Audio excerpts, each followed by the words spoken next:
Welcome to Between Two Clinicians, the podcast that gives you a backstage pass into the mind of two therapists. I'm Talia. I'm Adam Luke. We've spent years helping others navigate the complexities of their minds and relationships. In this podcast, we're flipping the script, and we're sharing our own unfiltered insights. No topic is off limits, and no issue too taboo.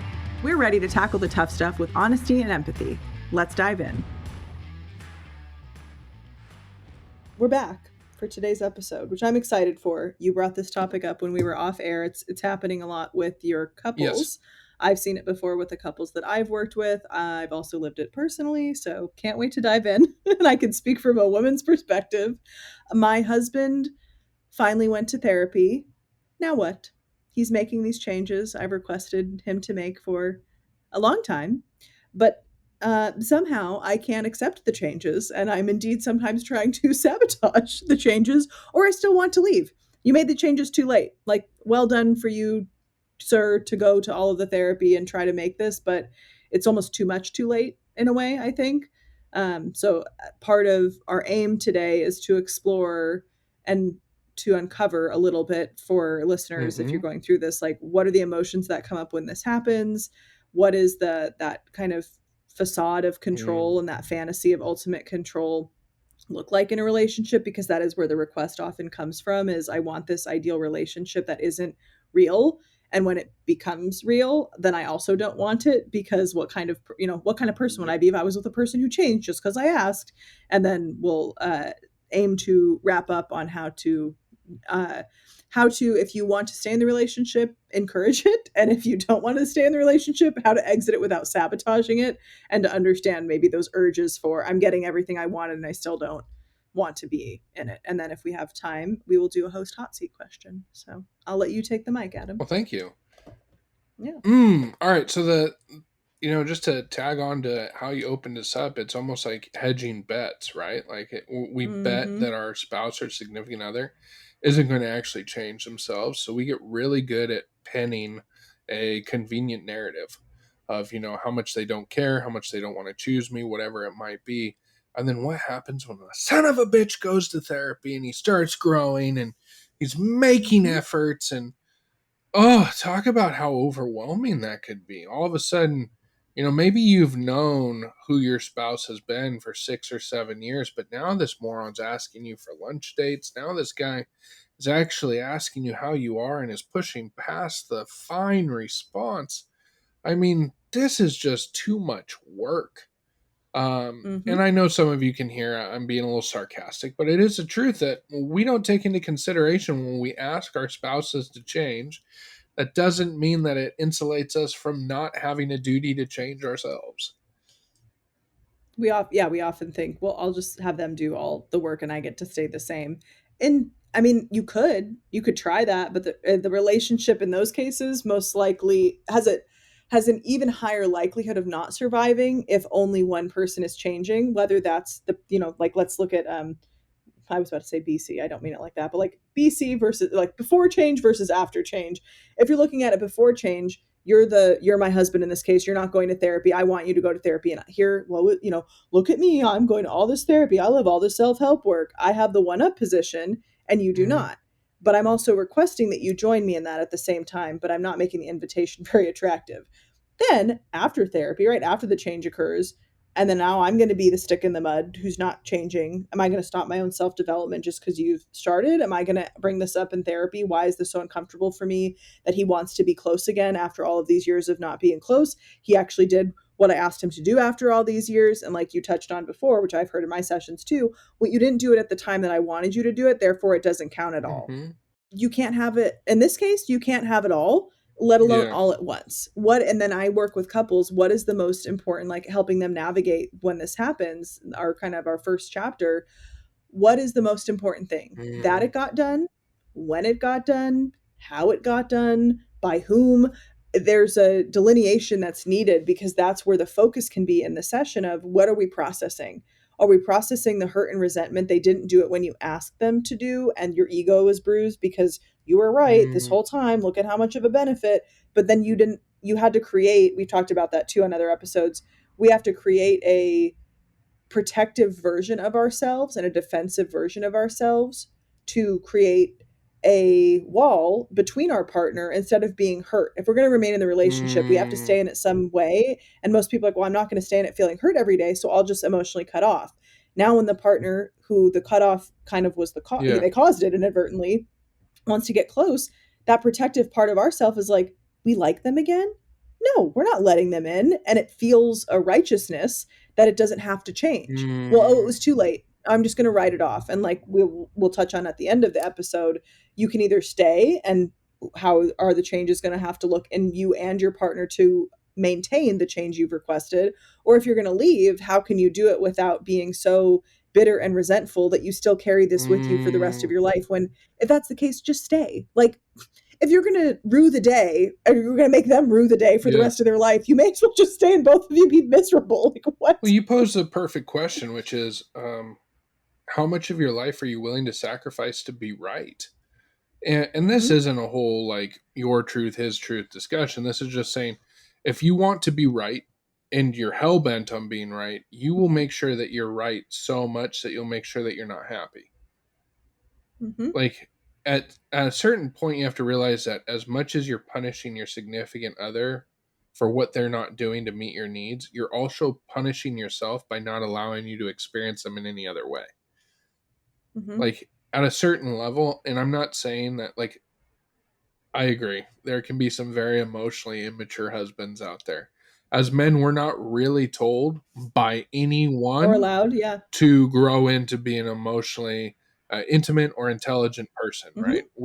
We are Mm-hmm. told to hunt, gather, kill. That's Mm-hmm. all we're told to do. Shove the feelings way Rub down some to the dirt on side to it. make space. Yeah. So it's not it is not an excuse for the maladaptive Mm-mm. and toxic behaviors that we develop from that Right. side. Right. But I have sat in spaces where significant others, and I'll transcend this transcends like LGBTQ community. It's not Mm-hmm. Mm-hmm. necessarily just gender roles. It's about it's about whether or not you'll allow yourself to have the relationship that you keep using against your significant other. You keep saying this is a Yep. relationship that you want, and then when your spouse pivots, that means it requires extra work from you to also change how Mm-hmm. your responses are.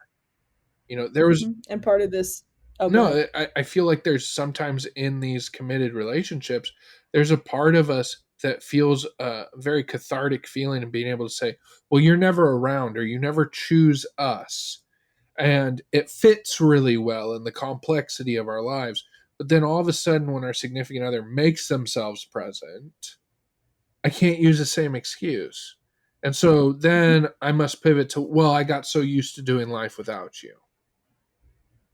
And so then you're surprised when we normally do have some level of snapback where one we've pushed that partner into becoming emotionally vulnerable only to be hit and had it Mm-hmm. weaponized against them, and then we're now, oh, see, he went back to his old ways. Well, we all go back to our old maladaptive coping skills when we're hit with huge trigger or emotional pressure plates.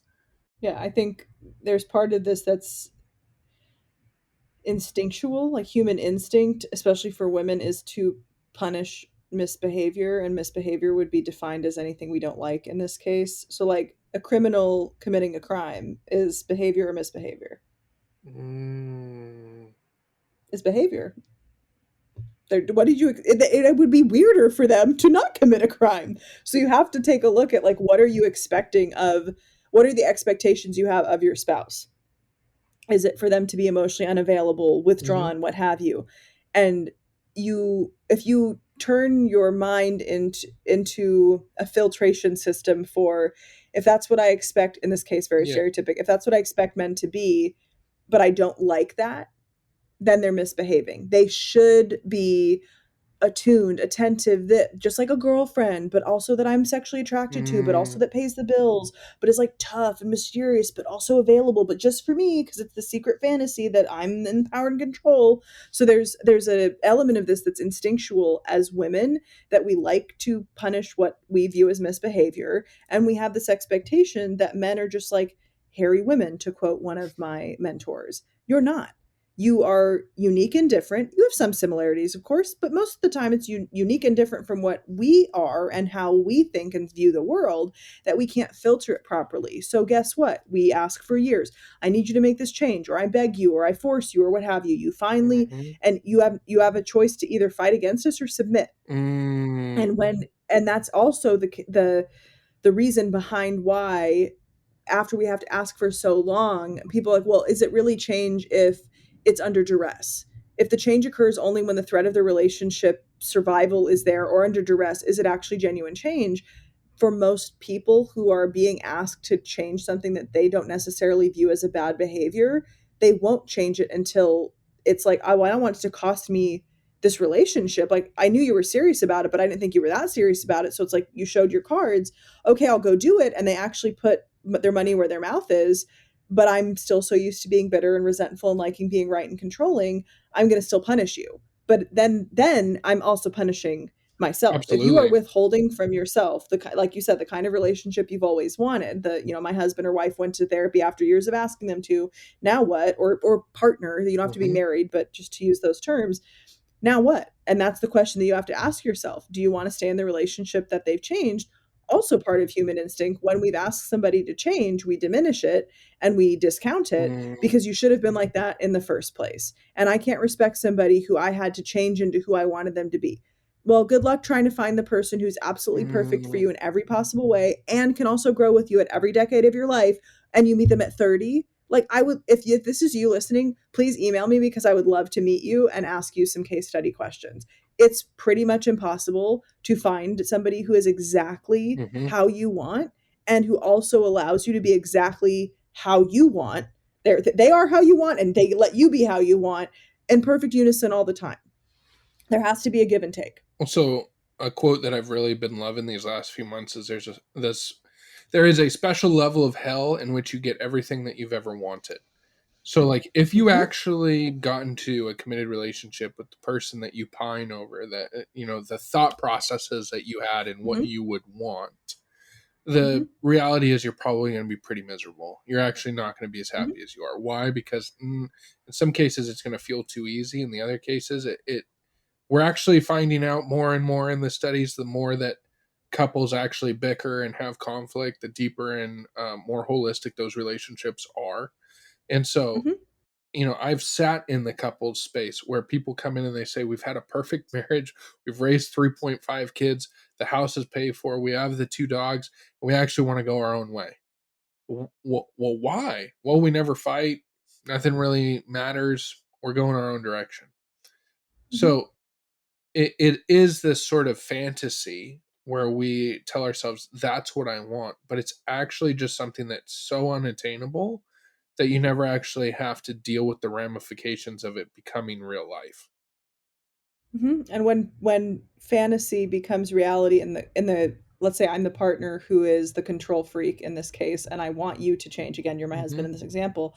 Adam, you need to be different in these ways, and you need to do this. You're like, okay, you get out a note and you're like, let me take it all to my therapist, and you become Hmm. who I want. Your real, what would be the word? Embodiment, your real embodiment of this fantasy note that Hmm. I've given you to take with you as homework is still going to have your spin on it. In no universe am I going to get, unless I meet the person who's already like that from the beginning. In no version of this fantasy am I going to get the exact way that I foresee it or control it, Hmm. because people have free will and they are autonomous selves. Typically, I'm not saying they're always highly individuated, but your interpretation of husband could be different than mine. Your interpretation of control could be different than mine. You are going to base it off of your operational Hmm. definitions, and you're going to change. And it's like that I'm still fighting with, well, that's not what I meant. Well, that's what you said to me. Hmm. Well, and then this is never ending frustration where it's this laundry list of complaints, like you were saying off air. Well, it's like whack-a-mole. I tackled this. Well, now what? Well, this comes up. Do you just perpetually want to be unhappy? And that's the question that I've asked in some of these kinds of Hmm. relationships, where it's like he's doing or she's doing what you wanted this person to do. We're going to look at you now. Why are you chronically unhappy with this? Which of your parents, for me, analytic, which of your parents modeled a chronic dissatisfaction with their life no matter what happened around them? That is usually very valid clinical material for us to explore because it's usually not about the partner. Instinctually, some of Mm, like human behaviors about the partner choice, but for the most part, there's a frustration that you didn't get to rescue your childhood self from mm. the position you viewed your parents' marriage in. And now, time for an ad break. Hey there, listeners. We're interrupting your favorite podcast to bring you a special message from our friends over at Therapy Swag. Are you tired of the same old boring wardrobe? Ready to add a dash of sass and style into your closet while repping mental health? Look no further than Therapy Swag, your go-to online store for snarky shirts and mugs. Their products make awesome gifts for friends, family, or anyone in need of a little pick-me-up. They are on a mission to break the stigma surrounding mental health. They use humor and creativity to open up dialogue, challenge stereotypes, and remind us it's okay to not be okay. Because let's face it, laughter is the best medicine. So why settle for ordinary when you can stand out with Therapy Swag? Head over to their website today and treat yourself to some snarky goodness. Trust us, your wardrobe and your mood will thank you. Thanks to our sponsor for supporting the show. Now back to your regularly scheduled programming. Making one more jump here, I think there's this other dynamic of, in a lot of times in committed relationships, we want to look at it as in a way where we can take the position of victim in the relationship. Like Mm-hmm. my husband or whatever has become my offender, so now I have this justification for how I act.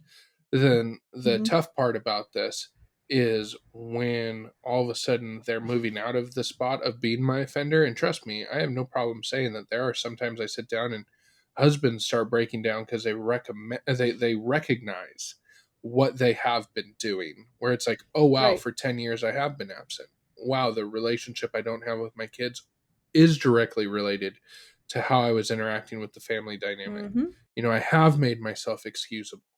And then we get to this spot where you try to ask that significant other that has been the glue in the family, are you willing to stop being the cruise director and start trying to collaborate? And it's almost like they hold on tighter to the family clipboard, right? Because I've gotten really good at managing life based off of the aspect of having total control. Mm-hmm. And so then when you're asking, like, well, I don't want you to give it all up. I just want you to move into a spot of, will you trust your significant other to start trying to meet your needs? And that comes back Right. to like Right. that list or that whack a mole where they actually are showing the buy in. There's a greater justification for emotional vulnerability to be present, or for past realities to no longer be present realities. And you end up having that significant other that says, well, I actually really liked our previous arrangement. They won't say it out loud, but they loved being able to tell everyone in their friends group what an ass their husband was. They loved having Mm-hmm. that designation in the family where so and so is just not a very kind spouse. And now Mm-hmm. I It's a power play. there's this dynamic where my victimhood has actually become my identity. And now my victimhood is threatened Exactly. by somebody else's personhood. Well, Yeah. because, Yeah. and I hate, because like the whole victim shaming thing, it's more of like people will find virtue in being the hurt Yes. spouse. Yes. That's a good way And to put it. so when then we're talking about moving out and being the herd spouse, well, there's not so much virtue in that. Like Mm-mm. we love to say that we hate drama, but then for some of us, we love the attention it brings us. Mhm. And a lot of the couples, as you were talking, it just dawned on me. The reasons it happens, which is also the way that you can navigate through it, is because this happens when couples are in a power Yeah. struggle and locked in it for quite some time, overlaid with the different Mm, phases of life that men and women go through. Like, to use more colloquial terms, like women become like a princess and then they turn into a queen. yeah. There's really not a lot of stages of change when it Mm, comes to that. Obviously, there's identity yeah. shifts and changes, but we don't have necessarily the exact same timeline where it's like, oh, he's still maturing. Oh, the frontal lobe. Like, there's so much that is the trope of men are just less mature than women, or they don't Mm, mature until this, or the one that gets brought up a lot is like, well, I have to focus on my career before I can choose yeah. my family. There's different stages of change and different stages of development that men go through than that women do, when the juxtaposition of the power play is at the same timeline as he's finally coming up for air after having built whatever empire, or being Mm, hyper focused on work and everything else is second fiddle. yeah. that is usually where this comes up as a conflict, and couples can't work through this. For the couples who can work through it, usually the timeline is not exactly that. Maybe Yeah. they are a more agreeable spouse, or they're more likely to not want to get to the end of that I'm coming up for air and Mm, go, oh, I'm alone. Like, in service of what? Why are you building such an empire if no one's going to be there to share it with you? mm, And I think that's something for couples to keep in mind. If you notice that your relationship is going through this, or you notice like, hey, I'm making these changes, why isn't my partner recognizing it? EFT, right? mhm, Emotionally focused therapy, appeal to your partner's emotions and try to sit with, not victimize, but try to sit with their anger and frustration, and maybe take ownership. That's what helped me in my dynamic. Like, you're right, I should have done this from the mhm, beginning. And I wasn't so much trying to hear you're right because I like being right. I prefer it because it gives me a false sense of control, not because it's I like to be right about everything. I like it because, and I wrote a post about this, sometimes people say that because it confirms their intuition. And for me, that's a very important value that I have, is my intuition, that I can trust my mm, intuition. So hearing you're right, I should have done this from the beginning, wasn't I'm the best partner, wife, whatever in the world. It was I knew it. Like, and I told you this, and I'm so glad you're finally realizing it. And I also have all these other emotions that aren't yeah, glad that it took so long, and there's so much collateral damage for us to now heal in the process. And many couples decide either to forego the healing because it sometimes is too painful to go back and list all the 10-15 years of collateral mhm. damage. Some people just don't want to do it. They're like, that's great for you that you're finally going to therapy. I don't have any energy left. I don't have any gas in the tank. I tried this for 10 or 15 years. We're done. Like, And I'm that's actually a on healthy another podcast. response, Yeah. okay? And it I know is. that people are going, "What do you mean?" No, I always like, in my Not every couples. relationship should go to therapy or should survive therapy. That's, I mean, maybe an unpopular hot take, but I don't think every relationship should remain intact. There are some where it would be too painful and it would cost one person their personhood and their autonomy to stay, especially after so much damage has happened. I think that it's funny to think of it being a taboo response, right? But Mhm. you are right in the fact that not every relationship is going to survive therapy, because we essentially get to the final point of, are you willing to change? And it is Mhm. okay if you say no. Where I get Mhm. frustrated though is when I sit down with spouses that are working really hard on themselves because they've been told by the other spouse, you need to go handle this and then come back to me. And then in that process of coming back, the other spouse says, oh, but one more thing. Like, we're sent on side quest after side quest after side quest, Mhm. where it comes back to what you said, where instead of saying to your significant other, hey, you need to go change yourself or you need to work on these things, you actually need to lead with what you're wanting to say, which is, I no longer want a relationship.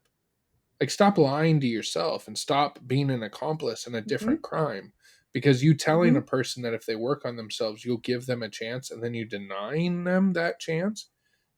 Because it's out of integrity. I'm not going to be with somebody who would submit to my request. What kind of man are you if you actually make all these changes? And then the person sitting there rightfully so, like, what the are you kidding me right now? Like, I put myself aside to make all these changes to try to make you happy, and now you're telling me it's really not what you're after, and you don't want to be with me because what kind of man would actually?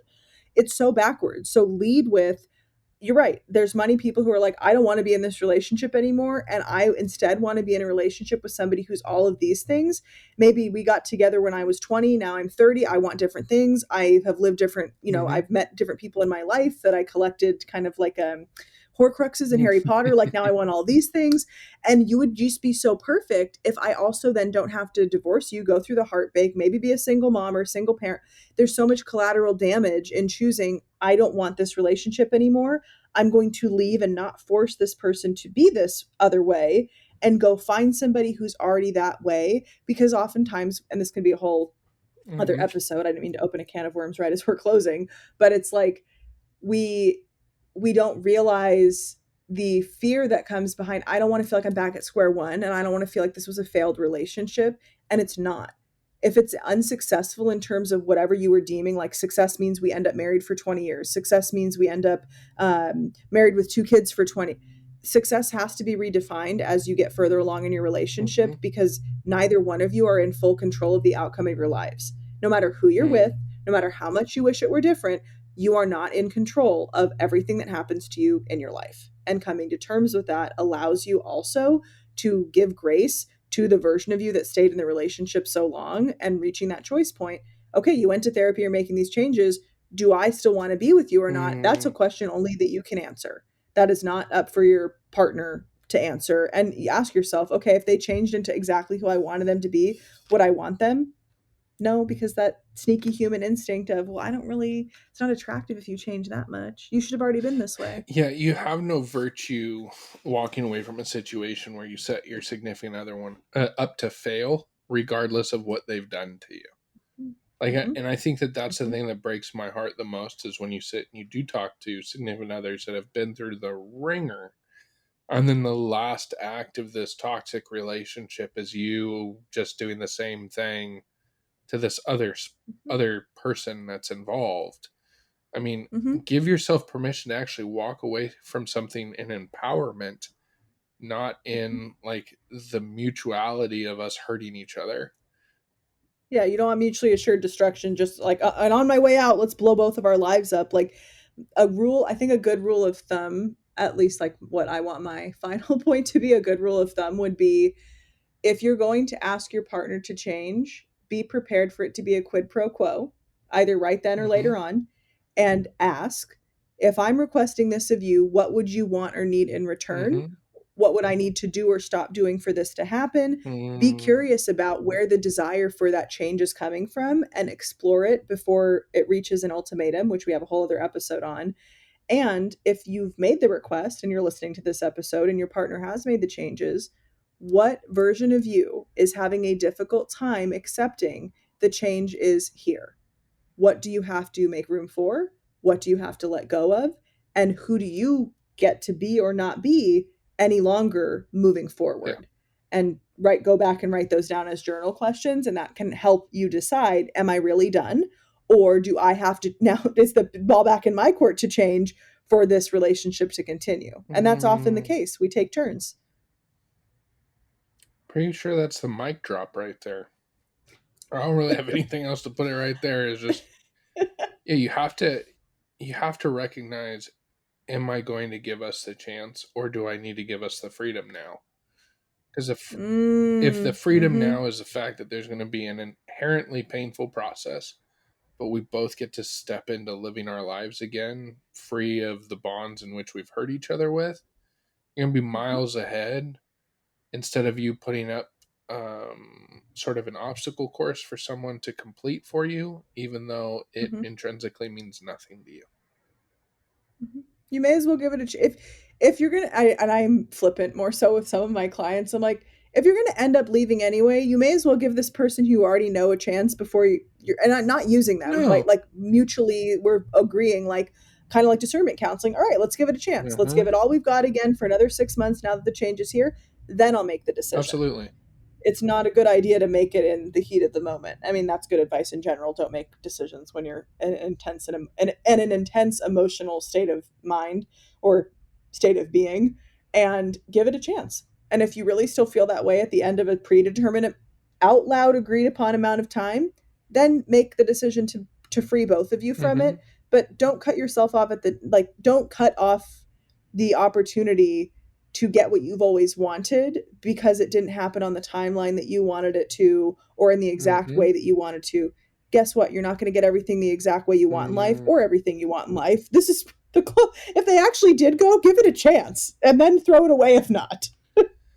I mean, the natural ambiguity is always going to exist, but you could let yourself experience the life you supposedly wanted and then make your best decision based off of that. Yeah, let us know. Let us know how it works. We'll be curious to hear. All right, next section. We typing in like Bruce Almighty into our Yeah. emails. Because that's what I'm Until doing at next 1 o'clock in the morning is reading all the DMs that everyone's sliding into. I just lurk on comments. I'm not a participator. I'm a lurker.